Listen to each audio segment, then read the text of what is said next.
बिस्मिल्लाहिर्रहमानिर्रहीम। प्यारे दोस्तों, हम आज की वीडियो में आपको एक शराबी की कब्र का वाकया बताएंगे, इसलिए वीडियो को आखिर तक लाजमन देखिएगा। दोस्तों, एक लड़का कब्रिस्तान की तरफ से गुजर रहा था कि उसे अचानक कब्रिस्तान से कुत्तों के भौंकने की आवाज आने लगी। जब उसने कब्रिस्तान में जाकर देखा तो कुत्तों का एक गिरोह एक कब्र के पास अजीब सी आवाजें निकाल रहा था। जब उस कब्र को खोला गया तो अंदर से क्या निकला, ये हम आपको आगे चलकर अपनी वीडियो में बताएंगे। वीडियो में आगे बढ़ने से पहले इस वीडियो को लाइक कीजिए और हमारी महफिल दुआ का हिस्सा बनने के लिए कमेंट में अपना नाम तहरीर करें, ताकि आपका नाम लेकर आपके लिए दुआ की जा सके। दोस्तों, गांव देहात का एक नौजवान गांव से बाहर एक फैक्ट्री में नौकरी किया करता था, लिहाजा उसे गांव से निकलकर थोड़ी दूर फासले पर अपनी फैक्ट्री का सफर तय करना पड़ता था। और ये नौजवान किसी भी गाड़ी या सवारी का सहारा नहीं लेता था, बल्कि रोजाना पैदल ही अपने काम पर जाया करता था। और उसका ये कहना था कि रोजाना पैदल जाने से मेरी वर्जिश भी हो जाती है और मैं अपने आप को फिट महसूस करता हूँ। क्योंकि अब उसका गुजर गांव के खेतों और हरियाली में से होता था, इसलिए यह खुद को इंतहाई ताजा महसूस करता था। गांव से बाहर जाने पर एक कब्रिस्तान भी मौजूद था, इसलिए ये रोज वहां से गुजरते हुए कब्र वालों को सलाम किया करता था और उनके लिए दुआए मग़फ़िरत भी किया करता था। लेकिन दोस्तों, पिछले तकरीबन 3 दिन से उसके सामने एक अजीब और गरीब वाकया पेश आया था और अब उसे समझ नहीं आ रहा था कि इस वाकये की वजह क्या है। वो यही सोच रहा था कि मुझे यहाँ से गुजरते हुए तकरीबन 10 साल हो गए हैं, लेकिन आज तक तो ऐसा कभी नहीं हुआ। असल में दोस्तों, पिछले 3 दिन से उसके साथ कुछ यूं हो रहा था कि जब भी वो कब्रिस्तान के बाहर से गुजरता तो उसे कब्रिस्तान के अंदर से कुत्तों के भौंकने की आवाज तेज आया करती थी। वो बड़ा परेशान था कि आखिर कब्रिस्तान में कुत्ते कहां से आ गए और इतनी जोर से आवाजें क्यों निकाल रहे हैं, क्योंकि कब्रिस्तान को तो वैसे भी खामोशी का शहर कहा जाता है। और फिर इस खामोश शहर के अंदर ये कुत्ते इतनी ज्यादा जोर जोर से क्यों भौंक रहे हैं, इसकी परेशानी दिन ब दिन बढ़ती ही जा रही थी। और अब 3 दिन गुजर चुके थे। आखिरकार इस नौजवान ने यह फैसला किया कि आज वो कब्रिस्तान के अंदर दाखिल होगा और देखेगा कि किस जगह पर खड़े होकर ये कुत्ते भौंक रहे हैं और आखिर पूरा माजरा है क्या। दोस्तों, अगले दिन जब वो कब्रिस्तान से गुजर रहा था तो फिर से उसे कुत्तों के भौंकने की आवाजें सुनाई देने लगी। जैसे ही ये शख्स कब्रिस्तान में दाखिल हुआ तो उसने देखा कि 4 दिन पहले जिसकी मौत हुई थी उसकी कब्र पर खड़े होकर कुत्तों का एक गिरोह अजीब तरह की आवाजें निकाल रहा है। वो बड़ा परेशान हुआ और कहने लगा, अभी 4 दिन पहले ही तो ये कब्र तैयार हुई थी, ऐसा क्या मामला हुआ है कि कुत्ते इस कब्र पर खड़े होकर भौंक रहे हैं। जब उसने ये देखा तो फैसला किया कि आज शाम को जाकर वो गांव की पंचायत में सबको इस बारे में बताएगा कि अभी जो शख्स 4 दिन पहले इस दुनिया से चला गया था उसकी कब्र पर पिछले 3 दिन से कुत्ते भौंक रहे हैं। लिहाजा शाम को वो अपने काम से फारिग होकर वापस आता है और आकर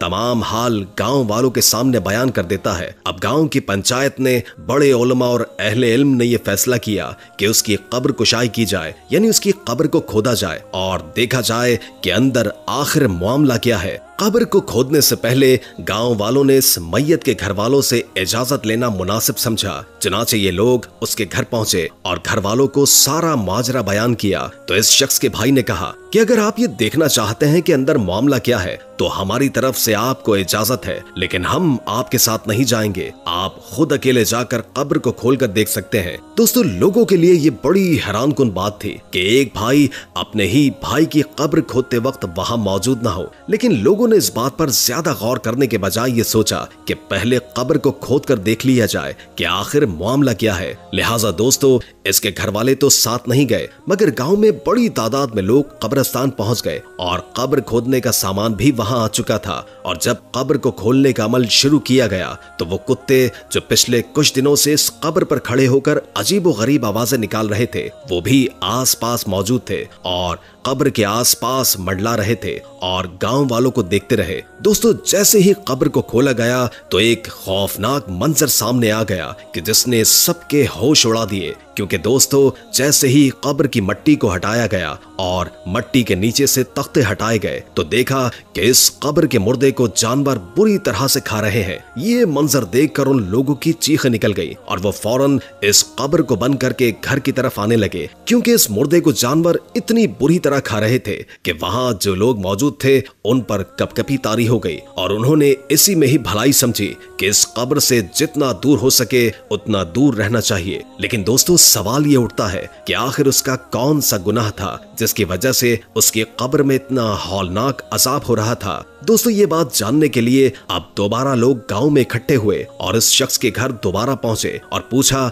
कि आखिर तुम्हारे भाई ने ऐसा क्या किया था कि जिसकी वजह से उस पर इतना सख्त अजाब नाजिल हो रहा है। अभी इसके इंतकाल हुए 3-4 दिन ही गुजरे हैं कि कब्र में जानवर इतनी बुरी तरह से खा रहे थे। इस मैयत का भाई कहने लगा, मैं जानता था कि आप जब कब्र खोलेंगे तो आपकी आंखों के सामने ऐसा ही कोई मंजर आएगा, इसलिए मैंने आपके साथ जाने से इनकार कर दिया था क्योंकि मैं इसकी वजह जानता हूँ। सब लोगों ने सवाल किया कि बताओ आखिर इसकी वजह क्या है। तो उस शख्स ने कहा, मेरा भाई कोई शरीफ आदमी नहीं था, वो दरअसल एक शराबी आदमी था जो सारा दिन शराब के नशे में पड़ा रहता था। ना ही उसे घर की परवाह थी और ना ही घर वालों की। उसकी जिंदगी का मकसद सिर्फ और सिर्फ अय्याशी था और वो शराब पीकर अपने रिश्तों के मायने भी भूल जाता था। यहाँ तक कि वो हमारी माँ को गालियां देता था और बाप के साथ भी लड़ाई झगड़े किया करता था। और जब उसे शराब पीने के लिए पैसे नहीं मिलते थे तो वो ऐसे ऐसे बदतरीन गुनाह करता था जिसके बारे में मैं आपके सामने बयान भी नहीं कर सकता।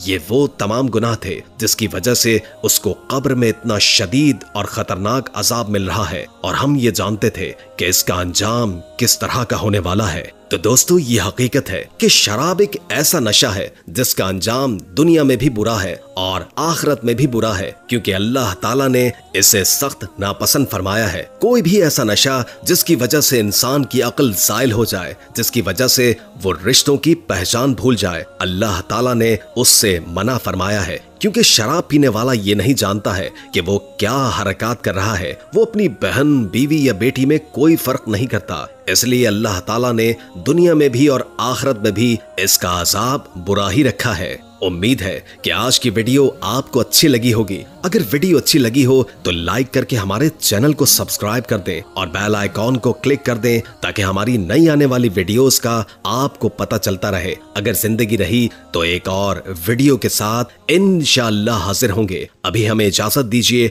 अल्लाह हाफिज। हमारी महफिल दुआ का हिस्सा बनने के लिए कमेंट में अपना नाम तहरीर करें ताकि आपका नाम लेकर आपके लिए दुआ की जा सके।